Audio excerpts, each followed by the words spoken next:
তো আমি সকালে ফ্রেশ হয়ে নাস্তা খেতে বসছি, খাওয়া শুরু করব। হঠাৎ আম্মু ভিতর থেকে কান্না করতে করতে এসে আমাকে বকাবকি শুরু করছে। নীরব, তুই জীবনে ভালো হবি না, তোর দ্বারা কিছু হবে না, আমার মনে হয় তোর ভবিষ্যৎ অন্ধকার। আমি বুঝতেছি না আমি কি করছি। আম্মু কখনো এরকমভাবে আমাকে বলে নাই। আম্মু আমি কি করছি? তুই ওয়াশরুম থেকে বের হয়ে লাইট অফ করস নাই। কিন্তু আমি কথা বলে সিরিয়াসলি নিয়েছি, আমার দ্বারা কিছু হবে না, আমার ভবিষ্যৎ অন্ধকার। আম্মু তো বুঝাইছে হয়তো আমাকে জীবনে কেউ পছন্দ করবে না, আমার বিয়ে হবে না। সিরিয়াসলি নিলাম। আমি রুমে চলে গেলাম। রুমে গিয়ে আমার গার্লফ্রেন্ডকে কল দিলাম। কল দিয়ে বললাম, শোনো, তোমার বাসায় তাড়াতাড়ি আমাদের কথা জানাও, আমাদের বিয়ে করতে হবে, আমাকে বাসা থেকে চাপ দিচ্ছে। ও বলে, দেখো, এখন বিয়ের কথা বললে আমার মা বাপ মেনে নিবে না। আমার মাথায় আকাশ ভেঙে পড়ছে। বললাম, যখন প্রেম করছো তখন মা বাবা কই ছিল? গ্রামের বাড়িতে। আমার মাথা খারাপ হয়ে গেছে ভাই, আমি ব্রেকআপ করে নিলাম।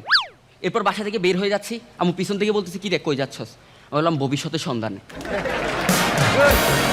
তখন আম্মু বললো, তুই ভবিষ্যৎ খুঁজতে যাচ্ছস, তুই চোখ বন্ধ কর, এখনই দেখতে পাবি। আম্মুর কথা মতো আমি চোখ বন্ধ করলাম। সত্যি ভাই, আমি আমার ভবিষ্যৎ দেখছি, অন্ধকার।